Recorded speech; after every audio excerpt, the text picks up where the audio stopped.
Hi everyone, welcome to our YouTube channel. ಯಾರೆಲ್ಲ first ನಮ್ಮ YouTube ಚಾನಲ್ನ ನೋಡ್ತಾ ಇದ್ದೀರೋ ದಯವಿಟ್ಟು ಸಬ್ಸ್ಕ್ರೈಬ್ ಮಾಡ್ಕೊಳ್ಳಿ. ಇದು ನನ್ನ ಫಸ್ಟ್ ವಿಡಿಯೋ ಆಗಿರುತ್ತೆ. ಸೊ ಈ ವಿಡಿಯೋದಲ್ಲಿ ನಾನು ಬಸ್ಸಾರು ಯಾವ ಥರ ಮಾಡೋದು ಅಂತ ತಿಳಿಸ್ಕೊಡ್ತಾ ಇದ್ದೀನಿ. ಮೊದಲನೇದಾಗಿ ಬೇಳೆ ಮತ್ತು ಹೆಸರು ಕಾಳನ್ನು ತೊಗೊಂಡಿದ್ದೀನಿ. ಅದು ಸ್ವಲ್ಪ ಕುಕ್ಕರಲ್ಲಿ ಹಾಕಿ ಸ್ವಲ್ಪ ಬಾಯ್ಲ್ ಆಗಿದೆ. ಅದ್ರ ಜೊತೆಗೆ ದಂಟಿನ ಸೊಪ್ಪು ಮತ್ತು ಬೀನ್ಸನ್ನು ತೊಗೊಂಡಿದ್ದೀನಿ. ಸಣ್ಣ ಸಣ್ಣದಾಗಿ ಕಟ್ ಮಾಡ್ಕೊಂಡಿದ್ದೀನಿ ಸೊಪ್ಪನ್ನು ಮತ್ತು ಬೀನ್ಸು. ಇದು ಸ್ವಲ್ಪ ಬೇಯ್ತಾ ಇದೆ, ನೋಡ್ತಾ ಇರ್ಬೋದು ನೀವೇ. ಸ್ವಲ್ಪ ಬೆಂದಿದೆ ಅಂತ ಅನಿಸುತ್ತೆ ನೋಡಿ. ಇಷ್ಟು ಬೆಂದರೆ ಸಾಕು, ಯಾಕಂದರೆ ಒಟ್ಟಿಗೆ ಹಾಕ್ಬಿಟ್ರೆ ನಾವು ಫುಲ್ಲು ಬಾಯ್ಲ್ ಆಗಿಬಿಡುತ್ತೆ, ಮತ್ತು ಸಿಗೋದೇ ಇಲ್ಲ ಕಾಳು, ಅಷ್ಟು ಬೆಂದೋಗ್ಬಿಡುತ್ತೆ. ಮತ್ತು ಸೊಪ್ಪು ಮತ್ತು ಬೀನ್ಸು, ಆದ್ದರಿಂದ ಫಸ್ಟೇ ಬೇಯಿಸ್ಕೋಬೇಕು ಸ್ವಲ್ಪ. ಸೊ ಇದ್ರ ಜೊತೆಗೆ ಬೀನ್ಸನ್ನು ಮಿಕ್ಸ್ ಮಾಡ್ತಾಯಿದ್ದೀನಿ. ಬೀನ್ಸ್ ಆದರೂ ಹಾಕೊಬೋದು, ಬೇರೆ ನೀವು ತರಕಾರಿ ಏನಾದರೂ, ತರಕಾರಿ ಅಂದರೆ ಇನ್ನು ಹೀರೆಕಾಯಿ ಹಾಕ್ಕೋತಾರೆ, ಸೋರೆಕಾಯಿ, ಹೀರೆಕಾಯಿ ಈ ಥರ ಆ್ಯಡ್ ಮಾಡ್ಬೋದು.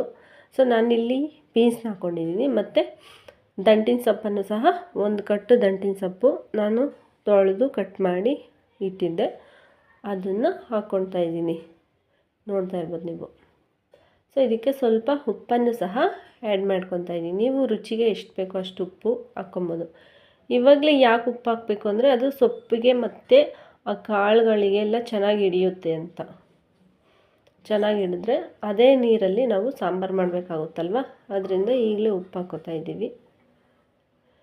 ಇದು 2 ವಿಷಲ್ ಆಗಲಿ. ಅಷ್ಟರಲ್ಲಿ ನೋಡಿ ನನ್ನ ಮಗಳು ಮಲಗಿದ್ಲು ಮಧ್ಯಾಹ್ನ 2 ಗಂಟೆ ಟೈಮಲ್ಲಿ ಅನಿಸುತ್ತೆ, 2 ಗಂಟೆ ಟೈಮು. ಆವಾಗ ಎದ್ದು ಅವಳೇ ಎದ್ಬಿಡ್ತಾಳೆ. ಆ್ಯಕ್ಚುಲಿ ಅವಳು ಅಳೋದೇ ಆಗಲಿ, ಯಾವುದೇ ಕಿರಿಕಿರಿ ಮಾಡೋದಾಗಲಿ ಬೆಲ್ಲ ಇಟ್ಟು ನನಗೆ ತೊಂದರೆ ಕೊಡೋದಿಲ್ಲ. ಎದ್ದು ಆರಾಮ್ಸೆ ಆಟಾಡ್ಕೊತಾ ಇದ್ದಾಳೆ. ನೋಡಿ ಎಷ್ಟು ಮುದ್ದಾಗಿ ಆಟಾಡ್ಕೊತಾವಳೆ. ಪ್ರಿನ್ಸಿ ಬಂಗಾರಿ ಇವಳ ಹೆಸರು, ಮೋಕ್ಷ. ಆಟ ಆಡ್ಕೊತಾ ಇರ್ತಾಳೆ ಆರಾಮ್ಸೆ. ಇವಳೇನು ಬೇರೆ ಕೆಲವೊಂದು ಮಕ್ಕಳು ತುಂಬಾ ಕಿರಿಕ್ ಮಾಡ್ತಾ ಇರ್ತವೆ, ಎದ್ದು ಕೂಡಲೇ ಎತ್ಕೋಬೇಕು ಹಾಗೆ ಅಂತ. ನನ್ನ ಮಗು ಆಗಲ್ಲ, ತಾನಾಗೆ ಎದ್ಬಿಡ್ತಾಳೆ, ಒಬ್ಬಳೇ ಎದ್ದು ಬರ್ತಾಳೆ, ಆಟ ಆಡ್ಕೊತಾ ಇರ್ತಾಳೆ. ಸೊ ನೋಡಿ, ಅದ್ರ ಜೊತೆಗೆ ಒಂದು ಸ್ವಲ್ಪ 2 ಈರುಳ್ಳಿ, ಮೀಡಿಯಮ್ ಸೈಜ್ ಈರುಳ್ಳಿ ಕಟ್ ಮಾಡಿ ಇಟ್ಟಿದ್ದೆ, ಮತ್ತು 1 ಮೀಡಿಯಮ್ ಸೈಜ್ ಈರುಳ್ಳಿ ಕಟ್ ಮಾಡಿದ್ದೀನಿ. ಅದು ಒಗ್ಗರಣೆಗೆ, ಆ್ಯಕ್ಚುಲಿ ಸಣ್ಣದಾಗಿ ಕಟ್ ಮಾಡಿರೋದು ಒಗ್ಗರಣೆಗೆ, ಸ್ವಲ್ಪ ದಪ್ಪ ಸೈಜಲ್ಲಿ ಕಟ್ ಮಾಡಿರೋದು ಸಾಂಬಾರಿಗೆ ಅಂತ ಕಟ್ ಮಾಡಿದ್ದೀನಿ. ಹುಣಸೆಹಣ್ಣು ಸಹ ನೆನೆಹಾಕಿಟ್ಟಿದ್ದೆ. ಸೊ ಮತ್ತೆ ನಮ್ಮ ಚಿನಿಮ ನೋಡಿ ಎಷ್ಟು ಚೆನ್ನಾಗಿ ಆಟಾಡ್ತಾವಳೆ. ನಮ್ಮ ಪ್ರಿನ್ಸಿ ಆಟ ಆಡ್ತಾ ಇರ್ತಾಳೆ, ಯಾವುದೇ ತೊಂದರೆ ಕೊಡಲ್ಲ ನನ್ನ ಮಗು. ಮಮ್ಮಿ ಕೆಲಸ ಮಾಡ್ಕೊಳ್ಳಿ ಅಂತ ಆರಾಮ್ಸೆ ಆಟಾಡ್ತಾ ಇರ್ತಾಳೆ. ತಲೆ ಮೇಲೆಲ್ಲ ಬಟ್ಟೆ ಹಾಕ್ಕೊಂಡು ಆಟಾಡ್ತಾ ಇದ್ದಾಳೆ. ಸೊ ನಾನು ಅವಳನ್ನ ನೋಡ್ಕೊತ ಅಡುಗೆನೂ ಸ್ಟಾರ್ಟ್ ಮಾಡಿದ್ದೆ. ಆ ಈರುಳ್ಳಿ ಮತ್ತು ಸ್ವಲ್ಪ ಮೆಣಸಿನ್ಕಾಯನ್ನು ಬಾಡಿಸ್ಕೊಬೇಕು. ಸ್ವಲ್ಪ ಫುಲ್ ಇದು ಮಾಡಬಾರ್ದು, ಸ್ವಲ್ಪ ಸ್ಮೆಲ್ ಹೋಗೋ ಗಂಟ. ಅದಾದಮೇಲೆ ಅದೇ ಬಾಣಲಿಗೆ ಸ್ವಲ್ಪ 1 ಸ್ಪೂನ್ ಎಣ್ಣೆ ಹಾಕಿ, ಮತ್ತು ಜೀರಿಗೆ 4-5 ಮೆಣಸನ್ನು ಸಹ ಹಾಕಿದ್ದೀನಿ. ಅದು ಚಿಟಪಟ ಅಂತ ಹುರಿದಾದ್ಮೇಲೆ ಫ್ಲೇವರ್ ಬರುತ್ತೆ, ನಿಮ್ಗಾಗ ಗೊತ್ತಾಗುತ್ತೆ ಜೀರಿಗೆ ಫ್ಲೇವರು. ಅದಾದಮೇಲೆ ಬೆಳ್ಳುಳ್ಳಿನೂ ಸಹ ಹಾಕ್ಬೇಕು ಅದಕ್ಕೆ. ಅದಾದಮೇಲೆ ಇಳಿಸಿದ್ದಾದಮೇಲೆ ಸ್ಟವ್ ಆಫ್ ಮಾಡಿ, ಆ ಇಳಿಸಿದ್ದಾದಮೇಲೆ ಕೊತ್ತಂಬರಿ ಸೊಪ್ಪು ಸ್ವಲ್ಪ ಹಾಕ್ಕೋಬೇಕು. ನಾನಿಲ್ಲಿ ಸಾಂಬಾರು ಪುಡಿನೂ ಯೂಸ್ ಮಾಡ್ತಾಯಿದ್ದೀನಿ. ನಾವು ಈ ಮನೇಲಿ ಮಾಡಿ ಇಟ್ಕೊಂಡಿರ್ತೀವಲ್ಲ ಸಾಂಬಾರು ಪೌಡರು, ಅದು 1-2 ಸ್ಪೂನ್ ಹಾಕ್ಕೋತಾ ಇದ್ದೀನಿ. ಸೊ ಇದು ಆಲ್ರೆಡಿ ಬೆಂದಿದೆ, ಎಲ್ಲ ಕರೆಕ್ಟಾಗಿ ಬಾಯ್ಲ್ ಆಗಿದೆ, ನೋಡ್ತಾ ಇರ್ಬೋದು.